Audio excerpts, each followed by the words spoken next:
honor of sovereignty. You give sovereignty to whom you will, and you deny sovereignty from whom you will.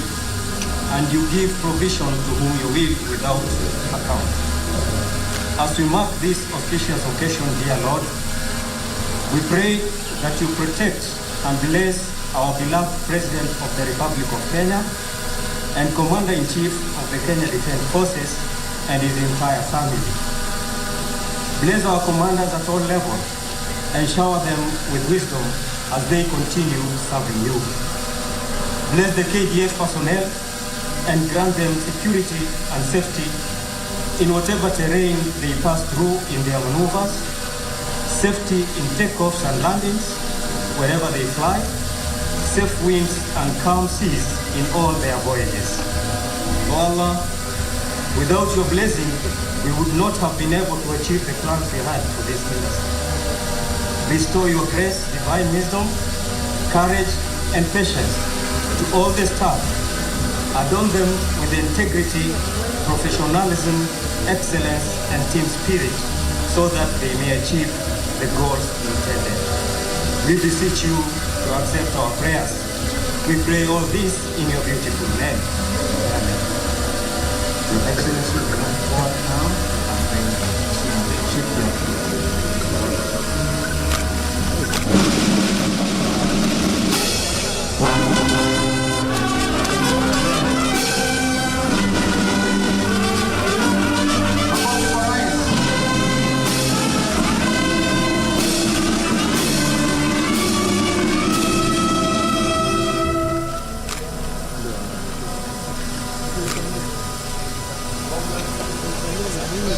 Thank you very much, Your Excellency.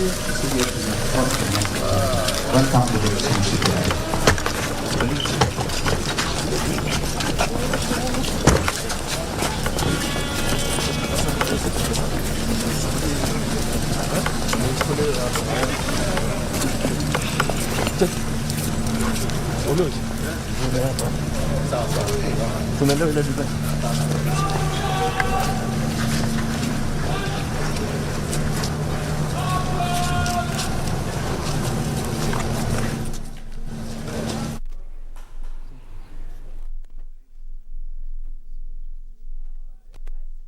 Pictures your screens there coming to us live from Kisumu County.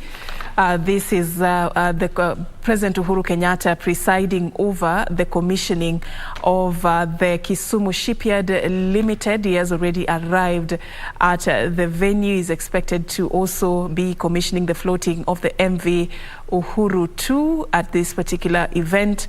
And of course, this is a state company that is under the Ministry of Defense and has a mandate to lead and catalyze the introduction of shipbuilding industry in the Eastern Africa. So you've seen there officers from the Kenya Defense Forces really taking their positions and taking President Uhuru Kenyatta through this Shipyard Limited, just to tell him a bit more about how fighters come and what it has taken for it to be put together, and of course what is also to be expected in the entire Eastern Africa region from the Kisumu Shipyard.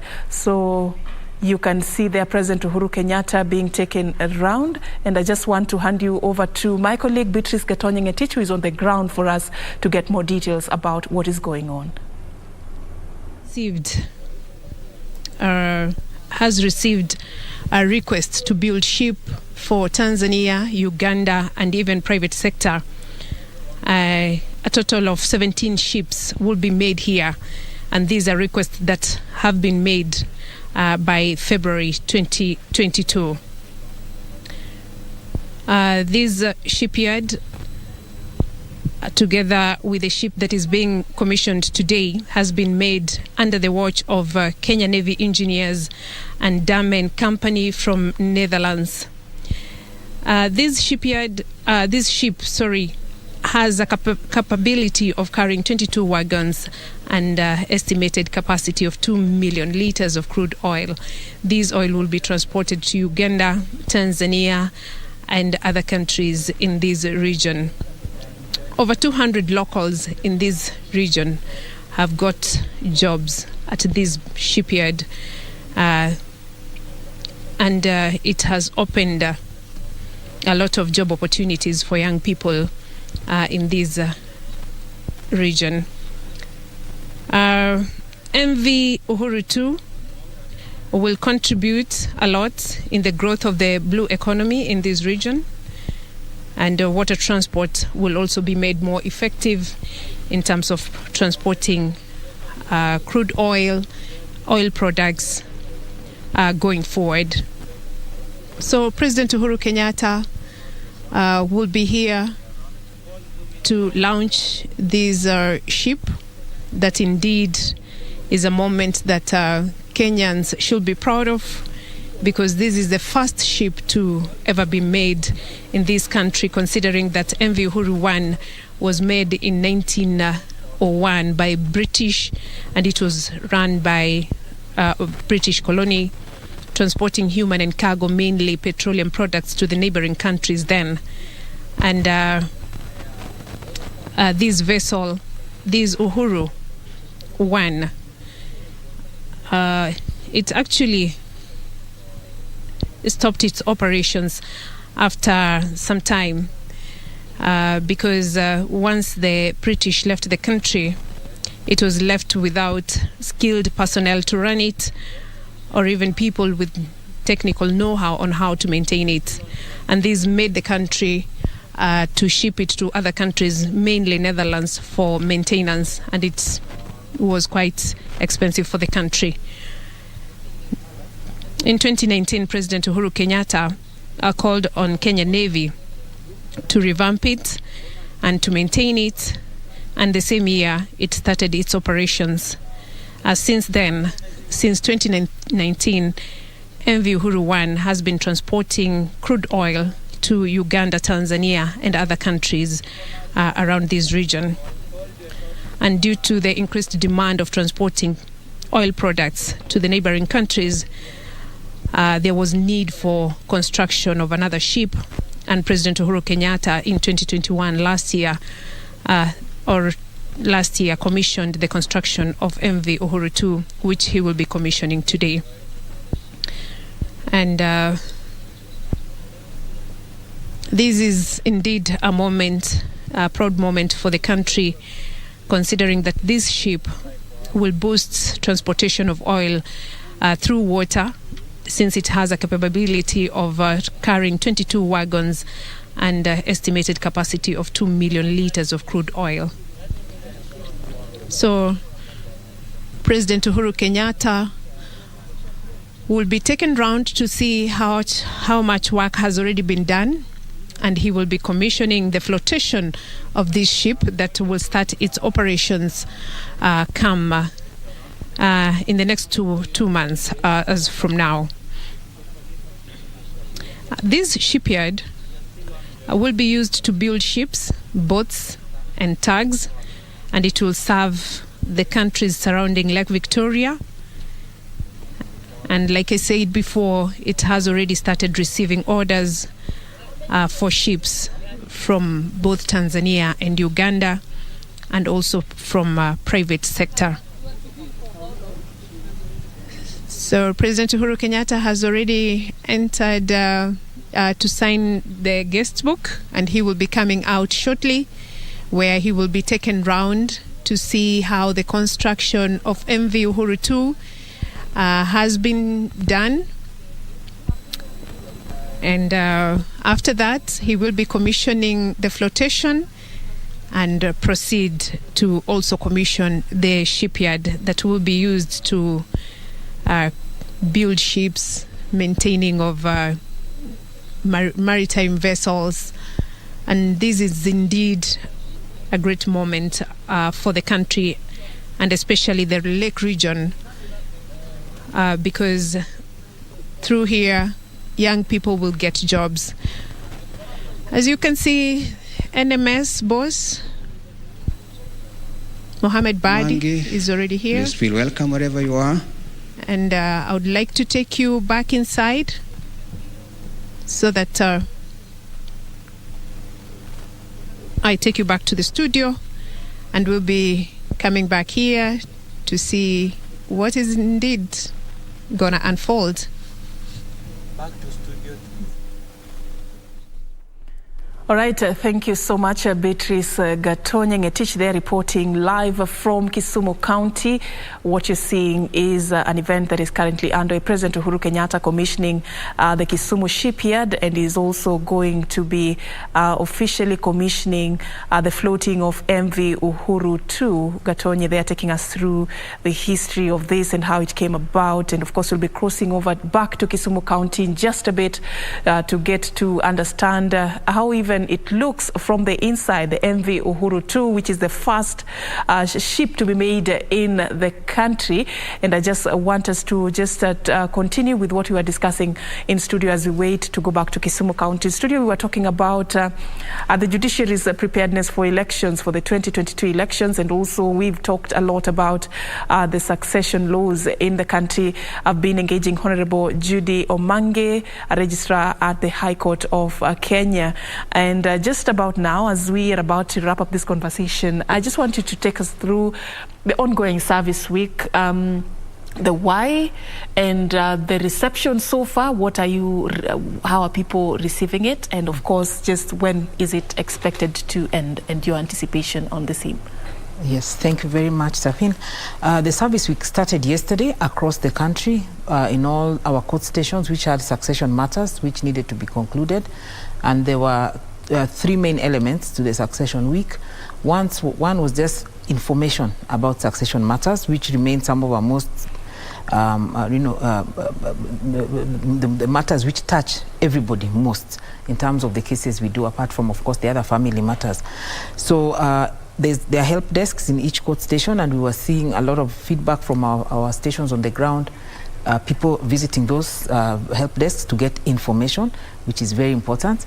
Then we also had the hearings taking place in all the courts where the 2,470 cases were listed. And again, we are getting feedback from our people. Some are getting concluded. Quite a number actually are proceeding and were able to get concluded. And the last element is we were referring the matters to mediation. So about 1,000 cases have been referred to mediation. They might not be concluded within this week because, you know, mediation is not something you're rushing people that you have to finish today. It is a conversation. So they will have a bit of time even after the service week to continue with that conversation. And if we are able to resolve even 60%, going by past statistics, I think it will be a win for us, because this is a case which, if it was just one case, it could have taken 10 years. So if it has been concluded within these next 60 days, which is the timelines for mediation, we'll be very happy. And we are hopeful that that's going to happen. Yeah. And we'll be able to share what will come out of that process. Yeah. All right. In terms of elections, as we wrap up, what is in your entry right now with just 6 days left? I mean, what can you tell Kenyans with regards to your preparedness as a judiciary to cover this? The judiciary is very prepared. As I indicated, we have the committee which is working very closely with the registrars of the various courts. The registrars of the Supreme Court, the registrar of the Court of Appeal, myself as the registrar of the High Court, the registrar of the Magistrates Court, and even tribunals had its role in clearing the PPDT matters, the ones which were before the elections. All of us have put in place proper mechanisms to ensure that our courts will be ready, and the judges and magistrates are ready to hear the matters. Yes. All right. Yeah, all right. So there was that recent appointment of and the gazettement of judges, 7 judges of the Court of Appeal. This also came against a backdrop of some magistrates who were appointed as well. Tell us a bit about the impact this is going to have for you as a judiciary. The Court of Appeal has a huge caseload because it hears all the appeals which come from the High Court, the courts of equal status. So the 7 judges, no doubt, will contribute very significantly to expediting the wheels of justice in the Court of Appeal. Yes.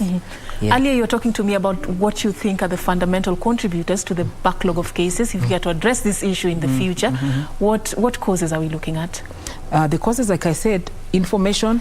If the public know what they need to come to court, especially like now in family matters, you'll come when you're ready and your matter will be able to be expedited. But also working with the court, we have put in place several case management techniques about like the practice directions for the High Court, for the Court of Appeal, and these are just meant to ensure that we expedite those wills. So if they work with us on that, we will be able to do well. Of course, there's also collaborations between the different stakeholders, which we are doing through our court users committees. so that we don't, you see now, we don't really engage in blame game. We are working together with the stakeholders. If it's the police, we work together with them at CUC level and the DPP. We are all together trying to see how we fast track these matters. Like for succession matters, we just held a meeting the other week with the government printers to see how can we resolve some of these systemic issues that have led to challenges and bottlenecks. Also, ICT is going to be a big game changer, because with ICT, we now have, even in this service week, there are judges who are sitting, for instance, in Nairobi and dealing with cases from another county, because they can deal with them virtually.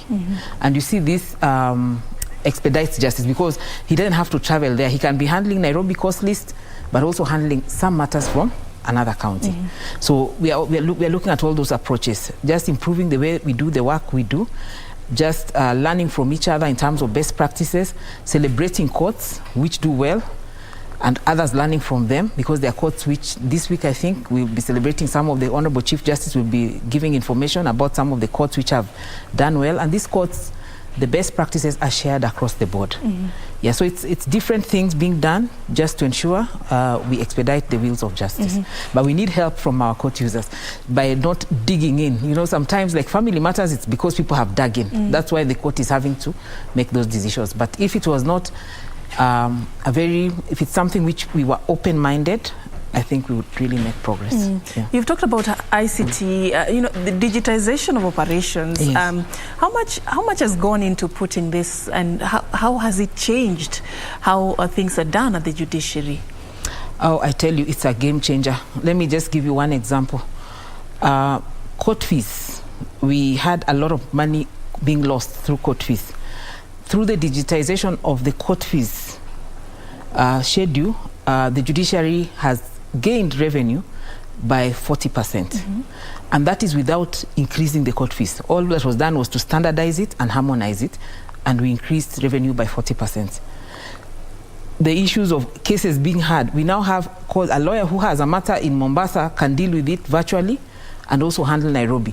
So it means he doesn't have to apply for an adjournment. The matter can proceed. I see judges when they go for conferences, where of course sometimes they have to go for conferences, trainings, like now the ones we're doing for EDR. So they're at a conference, but you'll see a judge stepping out between 9 and 10 or 11 to just go and deal with his cost list. That is because of digitization. And I can't even begin to tell you what it's going to save us, especially in terms of the e-filing when it's rolled out across the country. Because it makes it easier. The registry doesn't have to deal with now taking your papers and following it through process by process. We'll be able to, you know, just digitize that process so that you get alerts at every stage, so that we don't have to have people coming to the registry. We are still not quite there yet. Nairobi we have started, but there's still, it's a system we have developed. So as we develop, we are addressing the hitches. You know, the way Safaricom, M-Pesa, they found that people send wrong message, then they changed. Now you can't send, it gives you a prompt. So it's a system we're developing like that. So there are a bit of kinks here and there, but when it finally works, I think it will be beautiful. An example, even on succession matters, principal registry, we never used to have a database of cases. And yet the principal registry is supposed to know all the letters of administration across the country so that there's no duplication. So we would issue that form without that information. But now we digitized, we can just at a click be able to tell which registry issued a grant, so that we say you cannot issue another one in respect of the same estate. Our objective is that all Kenyans will be able to get that information at their on their phones. We are not there, but with a lot of work and support from our partners, IDLO is working with us on that. That is something we will be rolling out soon. So I've said we made a lot of progress, not quite there yet. We can't say we are 100% digital, especially in the courts with more work, like the High Court and the Magistrates Courts. But I think Court of Appeal and Supreme Court are almost fully. But for us, we still have some way to go. But definitely a lot of progress. All right. Yeah. That's very, you know, promising. Yes. You know, when the Chief Justice took over, one of the things that she has really pushed for is what is called the social transformation. I want you to take me through the objective of this. What sort of a judiciary are we looking at if this is implemented, you know, fully? What is it that we are looking at in terms of the difference and the uniqueness? A social transformation through enhanced access to justice. We are looking at access to justice bringing about social transformation.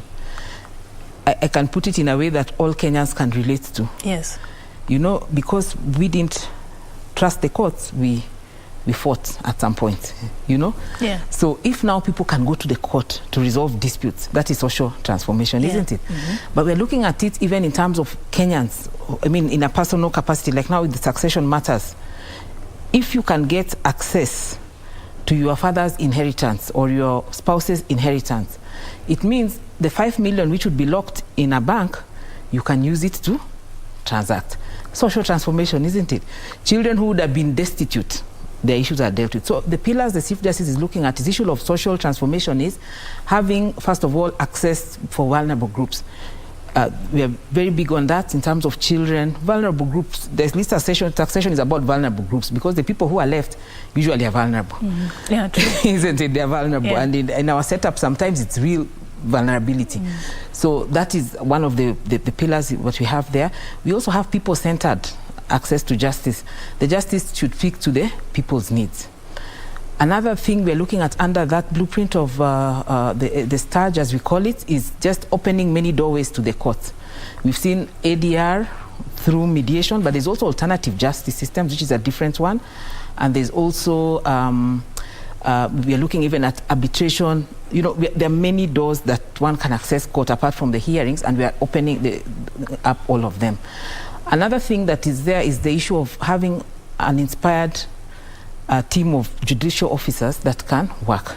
And there, the Honorable Chief Justice is big on the concept of shared leadership, ensuring that there are many leaders, you know, who are each in their own space doing the right thing to ensure that we enhance the space for Kenyans to be able to access justice.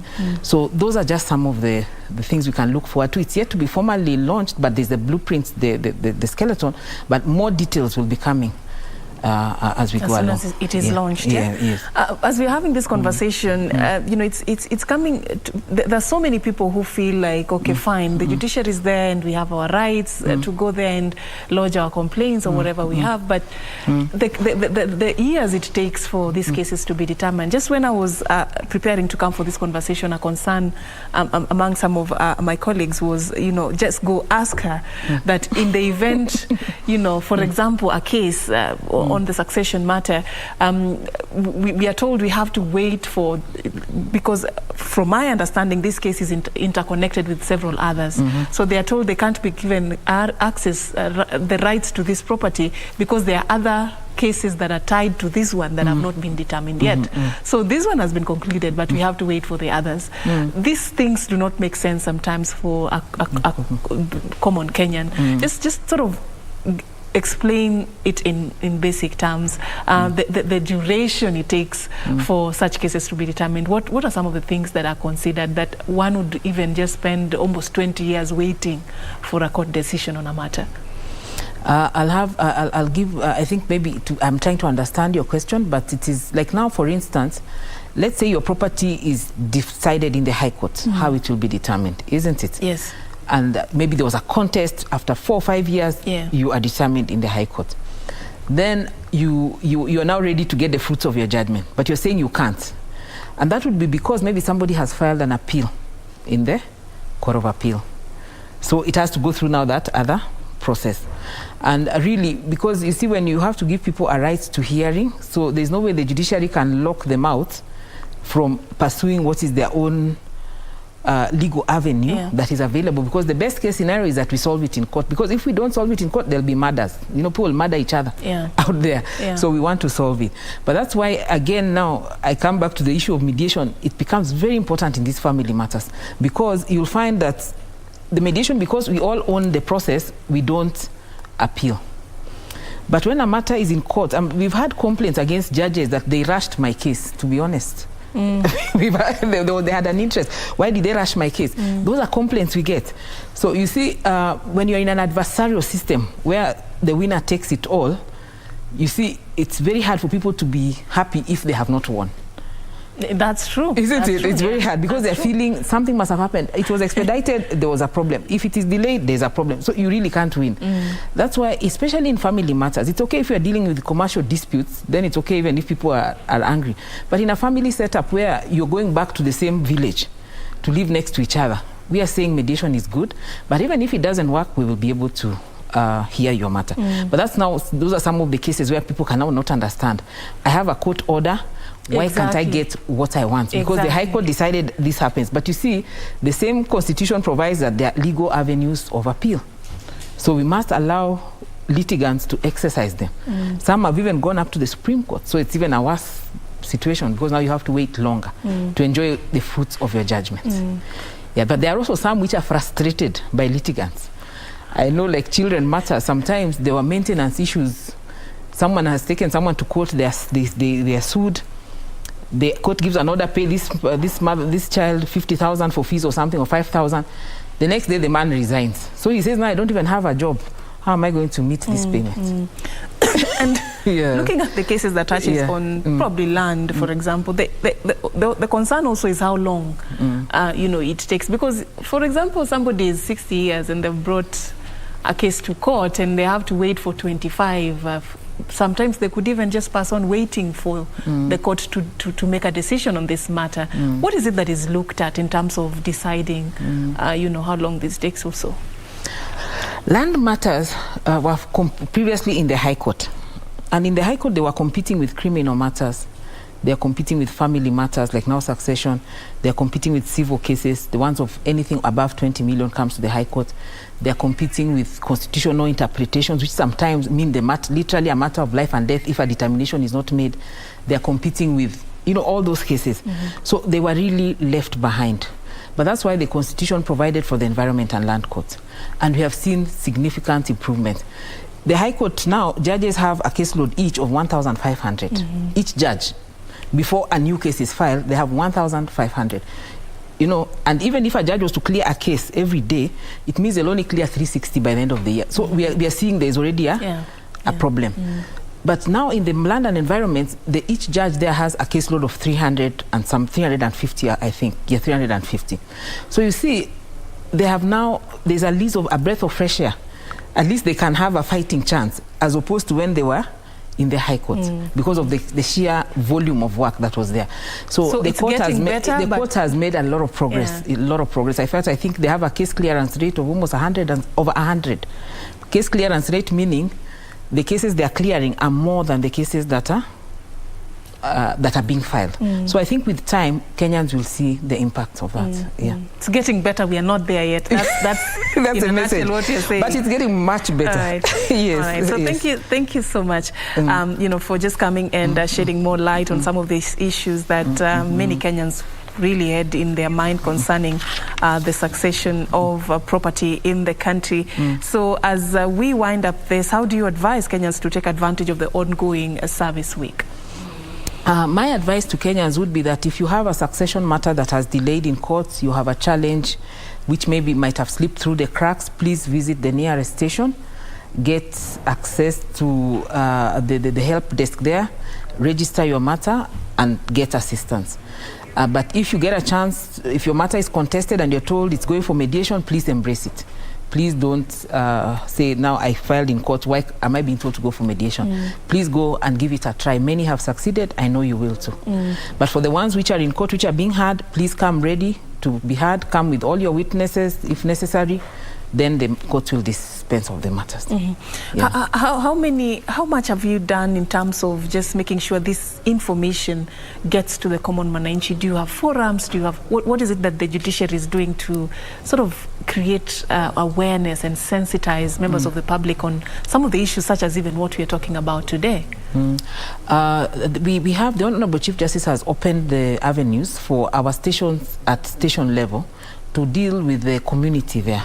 So many of our magistrates, our staff have been going on radio shows, but they've also been interacting through the court users committees, which bring together even the chiefs. So at some point they can be called to go to a chief's baraza and give to sensitize members of the public. And also, of course, an open day like the one we're having now across the country helps bring into focus those kind of issues. So it's an ongoing conversations, and court users across the country continually do different things. It's just that sometimes they don't make their way into the mainstream, but they're always doing different activities to reach out to the communities around them. Yes. But there's a clear lack of information on some of these yes, provisions. there's room for more information, definitely. Because even a lot of these guides we have, many people have not seen them. Some we have shared them, but maybe not everybody has seen them. Like where you don't have a will, what are the succession steps you do? We have a lot of that information. Yes, but and our website also is quite detailed. Yeah, if one were to look at it, you'd find all this information. All right, so we are going just to be taking a very short break to right about now, but remember quite a number of issues we are tracking for you. We are also following up the ongoing event in Kisumu County, the commissioning of the Kisumu Shipyard. The head of state is already on the ground. We'll be crossing over to that in just a bit. But on News Check, we have been discussing the state of preparedness of the judiciary to cover the 2022, to actually address issues emanating from the 2022 general election and also the laws of succession in the country. I've been engaging Honorable Judy Omangia, Registrar at the High Court. Let's take a break. We're coming back with much more.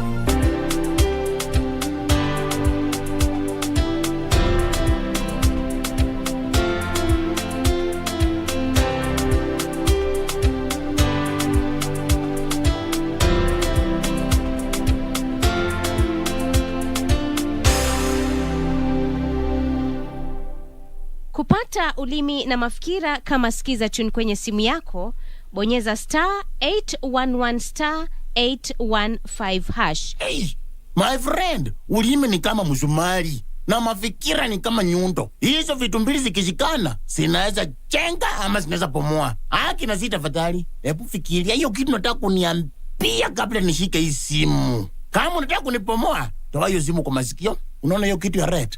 Finya hiyo kitu ya red.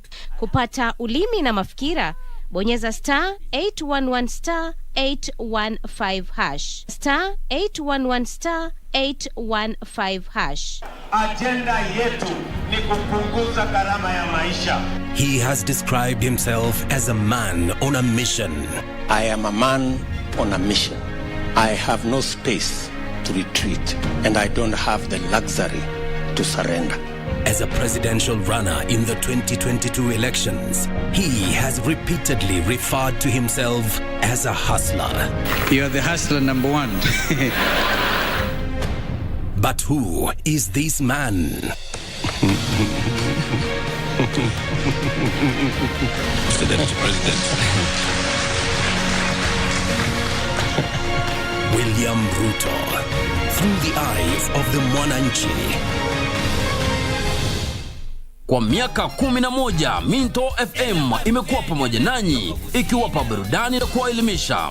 Na sasa tunawaalika mashabiki wetu tujumuike pamoja kwa tamasha la Minto Night. Tarehe 6 mwezi Agosti tutakuwa na Minto Night huko Winspark Resort Kisii. Wanamuziki kama vile Kwasa, Embarambamba na wengine watakuwa site kuwaburudisha. Siku ya Jumapili tarehe 7 Agosti, Minto FM itaandaa maombi ya shukrani na kuombea uchaguzi wa amani katika uwanja wa Itiero Primary School kuanzia saa 3 asubuhi. Waimbaji wa nyimbo za dini wakiwemo Evangelist Eric Mwaniki, Molly Kemunto na wengineo watakuwemo. Nyote mwalikwa. Minto FM Kenya Karuga Yusi.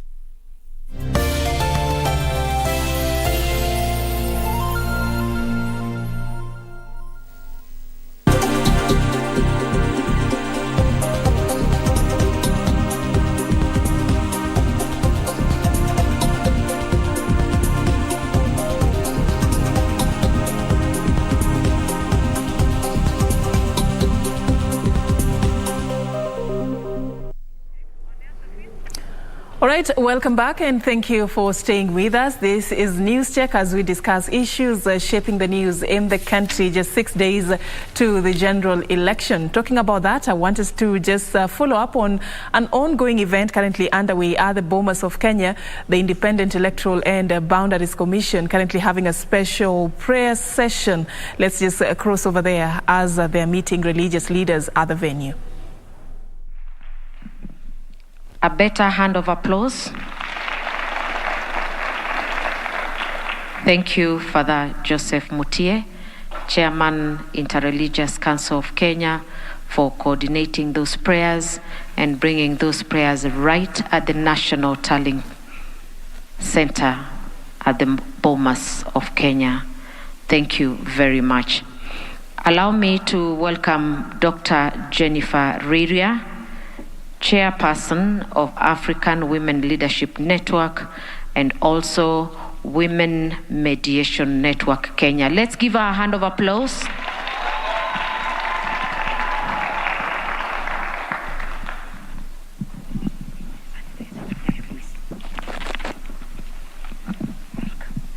Good morning.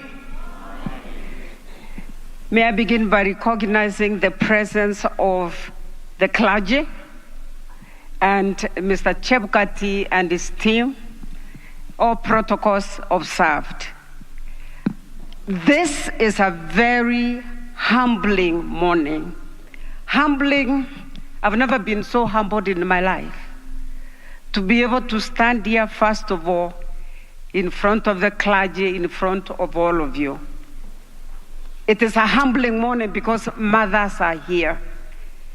Let me begin by letting this table know who is around, and I'll do it very quickly because I have a very pleasant duty to invite somebody that I've never been able to invite before.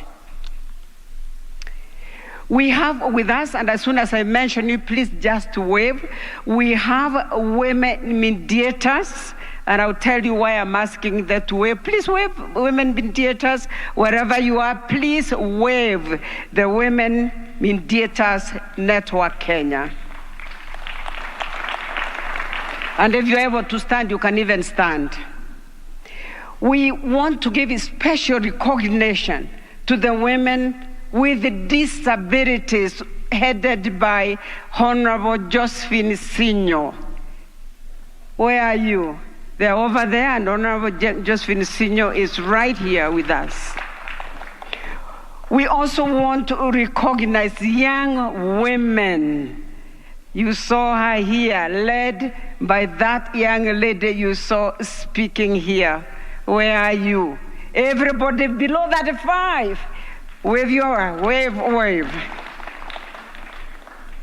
We also have women from the informal sector. Please wave wherever you are, representing the women from informal sector. We also have women of the entire nation, headed by the board of Eco Network Africa. Where is the board?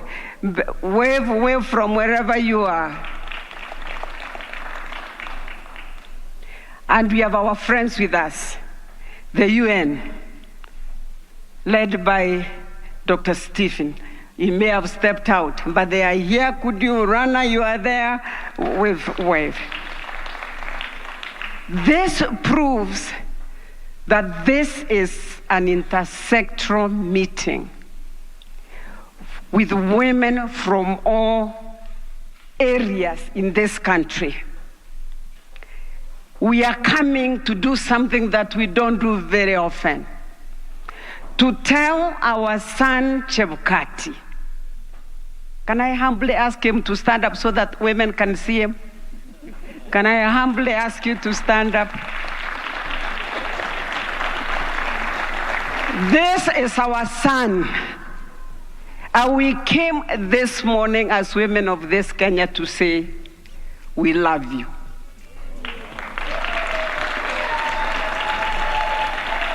We love you, and when you love somebody, you stand with them, you pray for them, you wish them well. Is that so? Get your white handkerchiefs, and wave good wishes towards him. He is our son, and we came to bless him. The way women bless young men when they are going out to war. He is not going out to war. He is going to deliver to us, but we bless him. We love you. We trust you. And we trust that our son will do what we want him to do. We know what we want him to do is to deliver to all Kenyans. Give him an annihilation.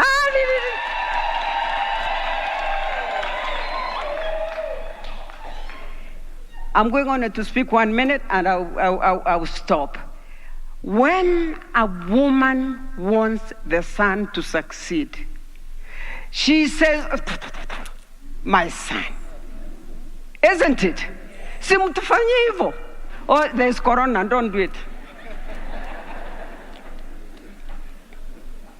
So we come as women, mediators of Kenya, join hands with the mediators, national mediators team, headed by none other than the most Reverend Olesapit, Archbishop,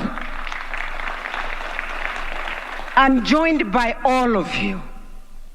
We come because mothers of this nation and mothers in any nation, that is why we are Women Leaders Network Kenya chapter, because it's all Africa, and we are all joining hands, and we come with a voice of reason, because mothers are the voice of reason at home, in church, at the society.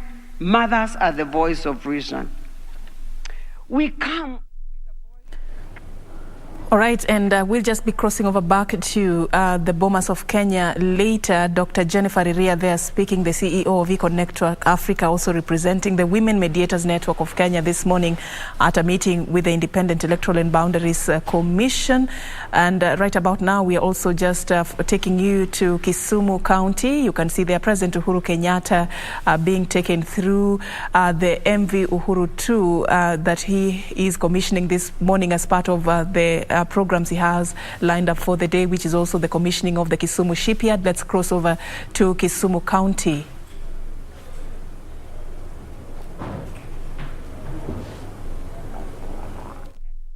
If you just hook a piece of it, you are pulling the whole expanse on the lake. So we used about 9 excavators and 11 tippers to transport all this weed to a lagger that existed behind us here.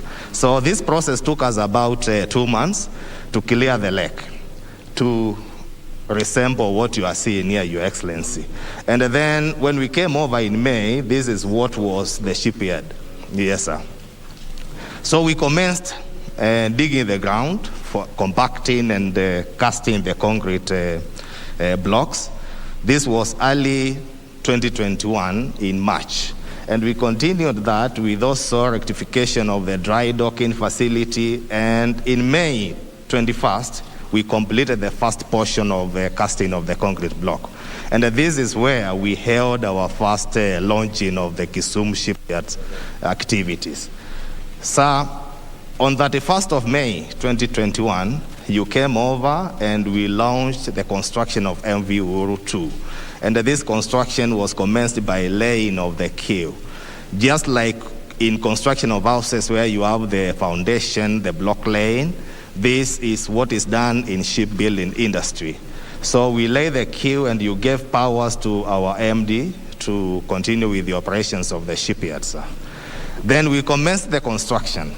The construction of this, the length of the ship that we have here today, takes about 36 months.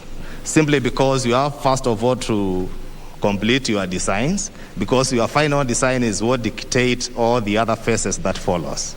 So, and each of these phases you are seeing here, Your Excellency, are governed by the international societies. Here we are talking about the international classification societies like Lloyd's, RENA, BNV, and the Bureau of Registers, etc. So they approve the design. They also approve the materials that you are fitting on board the ship. They also come and check the process, whether it is in order or according to the regulations. They will also approve the paints that you will paint the ship, simply because of maritime pollution and other things. They will also approve or certify the engines, machineries, equipment that you are going to fit in this ship, simply because some of them can cause pollution. And they will also come back during your trials to confirm that this ship behaves according to the final design or the engineering design that was designed there. So the process is the normal process that takes about 36 months. But because of time and some limits, we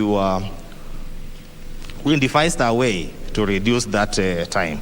We could not do anything about the engineering simply because that is what dictates everything. But all the other phases are done concurrently instead of waiting phase after phase. So we commenced the construction of MV Uhuru 2 in June, to be specific, on 21st of June, simply because our welders were still in training and being certified to be able to weld a ship. And in August, we were able to complete the first 2 sections. So this ship comprises of 942 sections, which are brought together into major sections, 85 of them. So we laid down the first 2 sections on 27th of August 2021. That is just 3 days before September. So we can comfortably say officially, we commenced assembly this ship you are seeing here today in September last year, sir. And then on 22nd of July, we laid the last section on board the ship. This is how the ship is today, sir. And this is the aerial view of the area that we were in. You remember what you saw in the last there?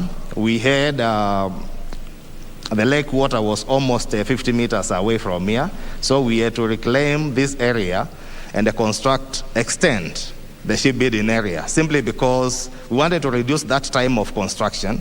And reducing that time of construction is by having many workers, increase of equipment. We also increased working time from 8 hours to 10 and a half. And we are also working over the weekends and all holidays, so that we can reduce that 6 months into only 14. Today we are happy that we are seeing the hull complete here in just 9 months. Huh? And this is the final product that we are looking forward to having.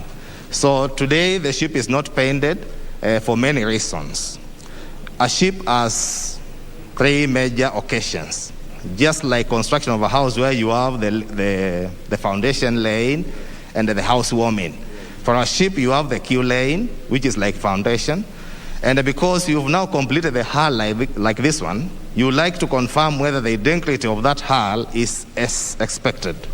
That is why we float the ship without paints, so that from inside you can see where the wetness is coming in. You can mark all those areas which are weak, so that when we bring the ship back to dry dock again, we can rectify those areas and then give the ship 3 paints of coat. So this is the Marine Service dockyard before, as we found it, sir. And this is how you found it today, sir. Yes, sir. This is the office, the boardroom that you've just come out from. This is the way it was before. And this is what we have today, sir. So when we came over, as you've seen from the first slide, the water was covered by hyacinth like this. By use of NYS girls and boys, we were able to clear this water to have what you are seeing down here, sir. So behind us, there was a workshop that was constructed back in 1902. And this is where they were storing those plates and materials for assembly of ships. Today we've demolished this facility and constructed a bigger one with the overhead cranes. So you also remember about the Beta Causeway. From the mainland across to Island Rusinga, the population created a causeway so that they can have settlement or farming or whatever interest that they had there. In every water massa, there is a natural mechanism of water clearing itself. And this is by either tides or by underwater currents. So by blocking the Beta Causeway, we were interfering with the natural clearing of the water. We killed a portion of it, and we were also killing the fishing industry within this lake. So the Beta Causeway was opened, and this is the way the Beta Causeway looks today, sir. Shipbuilding industry is a very important aspect of our nation development, sir. Simply because out of the 12 developed sectors of blue economy, I've taken only 8 in this display here, sir. And as you can see, each of them requires a boat, a vessel, a ship to do their mandate. And they cannot get all these elsewhere, other from a shipyard. So shipyard will be a backbone for the development, yes, sir, for the development of this blue economy. Yes, sir. Thank you, sir. Hongera sana. Thank you, sir. Thank you very much, Your Excellency. And now we invite you to come and undertake the flotation exercise or activity as guided by the CDF.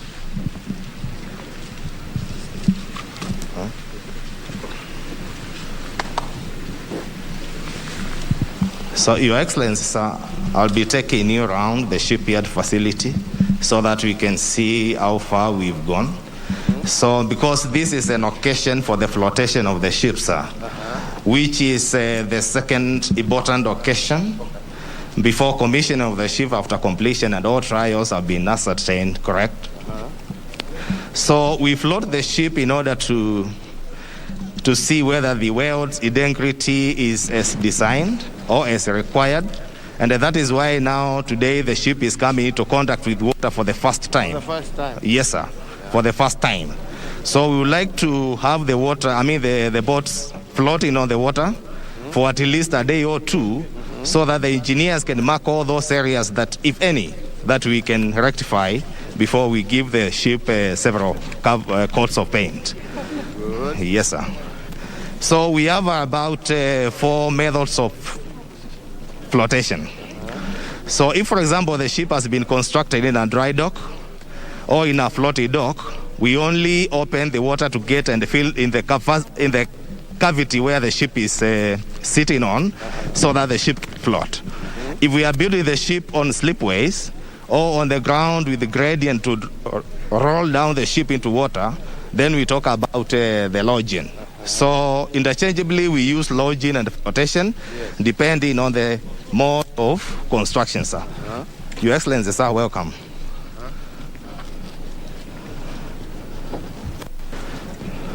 Mind about the obstacles, sir. So we are on the yes, sir. Here. Yes, sir. Yes, sir. We are on the gate of the dry dock, and this is where we open to let the ship in or out. Yes. For this purpose, because the ship is in dry dock, and the dry dock has no water, we are now going to let in water into the dry dock so that the ship can float. So once the ship floats, we can also pump out the water from this dry dock, because it is just like a tank. Correct. And the gate will float. After flotation, then we take the gate out and we can sail out. But we will sail out during the last occasion, which is commissioning. Not today. Yeah. Today is only flotation, so that we can ascertain that all the operations which were done in the ship are as per the design. Right. Yes, sir. So we'll let in the water, sir.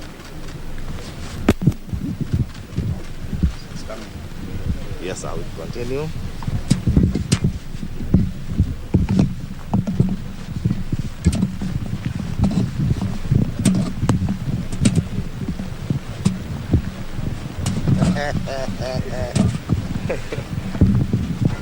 That is at that point.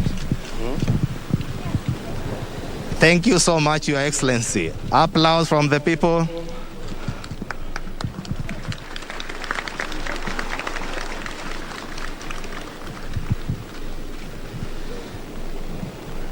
Yes. So, sir, we've constructed the hull of the ship, and just like we usually do with our kids, we take them to the church for baptism. Now we want to baptize this ship. So we will walk to the midship on starboard side, sir, so that we can unveil the name of the ship and then have prayers for the safety of the personnel working on it and the future voyages.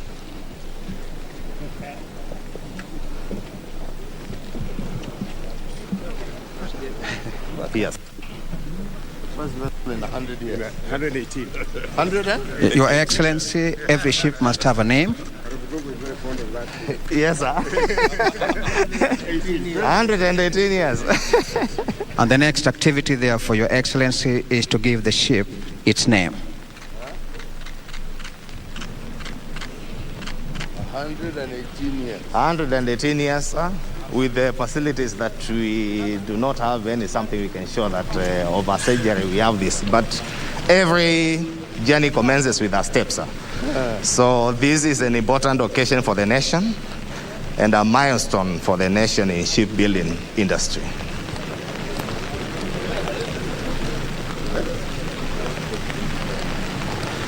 So welcome, Your Excellency. You'll be assisted to put on the gloves.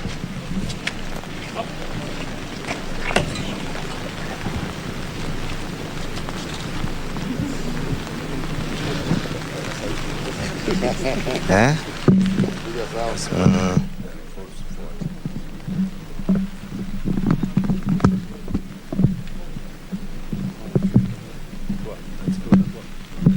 Just enough to avoid that. Okay. And then you move forward, Your Excellency. Yes, sir. You pull downwards. Yes, sir. Put the chain down to reveal the name of the ship. Makofi kwa Mheshimiwa Rais.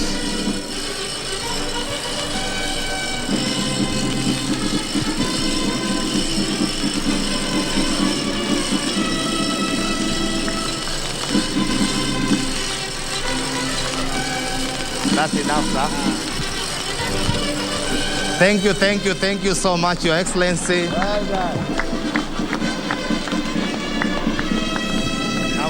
And that is the name of the ship. Yes, sir. Uhuru 2.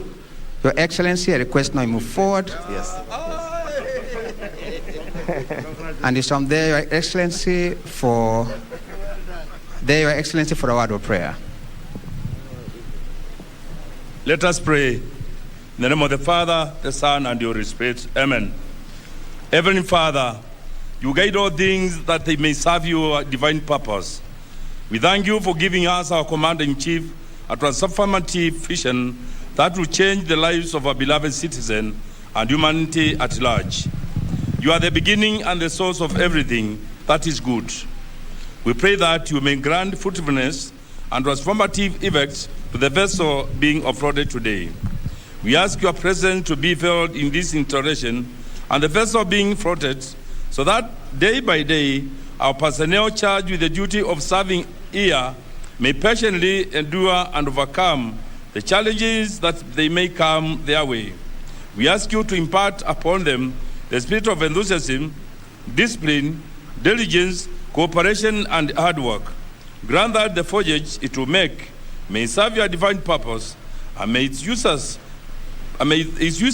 few sailors, bring lasting integration, prosperity to our nation. And may the blessing of the Almighty God bless this ship. In the name of the Father, and the Son, and the Holy Spirit. Amen.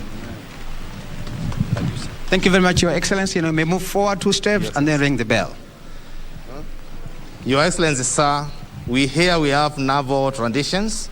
This bell is usually mounted on board the ship. But because we are the mid of the construction of the ship, we brought this bell down here so that we can sound it.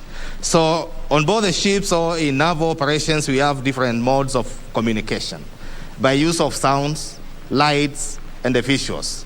So this is one of them, sir. You sound the bell. Shake it, yes, several times.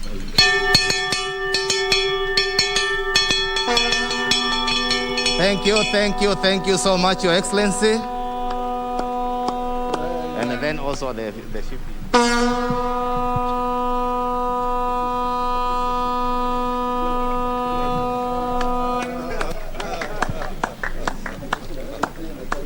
Thank you very much, Your Excellency. The rest of us now can move to the plenary. Kindly move to the plenary quickly, please. The rest of us move to the plenary. No, still, you cannot go up there because of that.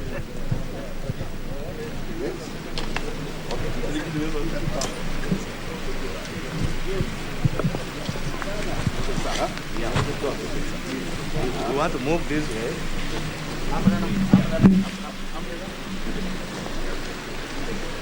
Bring this umbrella.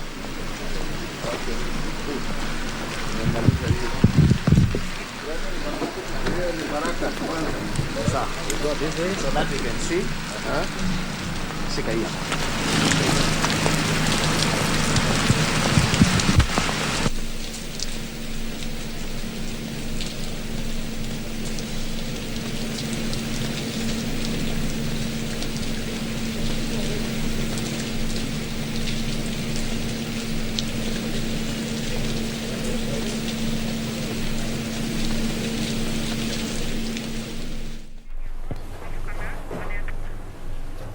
All right, so there you have it. President Uhuru Kenyatta there, having been taken through the journey of MV Uhuru 2, a ship that is commissioning its floating today in Kisumu County, also commissioning the Kisumu Shipyard in Kisumu County. There, the head of state being told about how this has come about. You saw there the chief of defense forces just taking the president through a presentation of comparing how it started and how it looks like right now. So a lot of effort has been put in place in just putting this together, something that is historic, not just for Kenya, but for the entire East African region, and something that is quite outstanding about the ship today is that it is the first that has been made in the country, and is going to be very pivotal in just not just boosting the transportation in the East African region, but also just ensuring that ferrying of goods such as oil products and crude oil is also facilitated, and of course creating job opportunities. Earlier there, Beatrice Gatonye-Ngetich, from her study of the ground and also just looking at the background of this whole process, told us that this is something that is going to create up to about 200 jobs for the locals only, not to talk about the entire East African region, and of course seen as a big contributor to the blue economy. Also going a long way in just helping, apart from just the economic growth, we are going to be looking forward to that particular also opportunity that this commissioning and also just this journey is going to present for Kenya and the entire East African region. The first one that the country had was the MV Uhuru 1 that was built in 1901, and its operation was a bit paralyzed in between that particular year until later in 2019 when President Uhuru Kenyatta called on the Kenya Navy to revamp it and just sort of maintain it. So that is the first one, and now we are seeing the launch of the MV Uhuru 2. So that is happening in Kisumu County. So any minute from now, the head of state should be making his remarks in this event, and we'll be crossing over to that. But in studio, we have also been talking about other matters that are of importance to the country. That is the preparedness for the 2022 general election on the judiciary side. And with me in studio, I've been having a sit down with Honorable Judy Omange, Registrar at the High Court of Kenya. As we bring this conversation to a close, I'd like you to talk to Kenyans about your final remarks as we anticipate this election from a judiciary's point of view. What is it that you are telling us this morning? What we are saying from the judiciary is that we are ready to hear matters that will come before us. But I'm also very glad to see that there were mediators with the Independent and Electoral Boundaries Commission. And mediation is also something that would work very well. So the challenge out there is that as the courts open their doors, as we must, because that is why the courts exist, to be able to determine disputes, Kenyans should explore in all areas really, not only family matters, in all areas, resolution of disputes by way of mediation. But on our part, we are ready and we are doing everything we can to ensure that we are prepared and of course for the elections, and also to ensure that even as we deal with the election cases, other cases are not left behind. So we will be seeing what we can do to utilize the very limited human resource we have in terms of judges and magistrates to ensure that we balance. Yes, and meet all the statutory timelines. Yeah. All right, thank you so much. We really appreciate your time this morning. Honorable Judy Omange, Registrar at the High Court of Kenya, shedding light on the state of preparedness of the judiciary ahead of the August polls, also talking about the law of succession in the country, shedding light on that and breaking it down just for Kenyans to understand the procedures, the processes of how this can be able to help them in some of the cases that they have that touch on succession. And of course, we just want to cross over back to Kisumu County. There, President Uhuru Kenyatta. All right, we will be crossing over to Kisumu County in just a bit. Do stay with us. Also, remember, we are tracking for you the ongoing preparations for the election by the Independent Electoral and Boundaries Commission. We have pitched camp at the Bomas of Kenya. So those are some of the things that you should be expecting in our day's coverage. But in just a bit, we'll be following up on what is happening in Kisumu County. But first, we take a short break.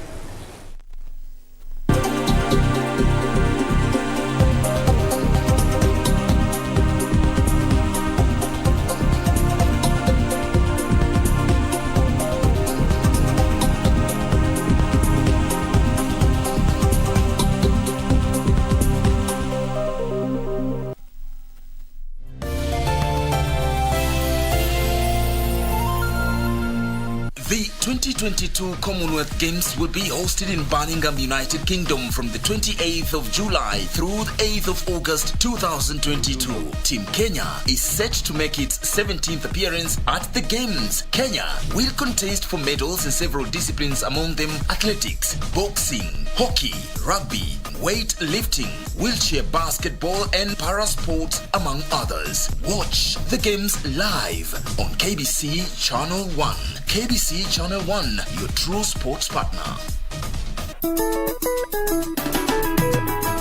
He has been widely described as the enigma in Kenyan politics. For 50 years, Kenyans have wandered in the wilderness.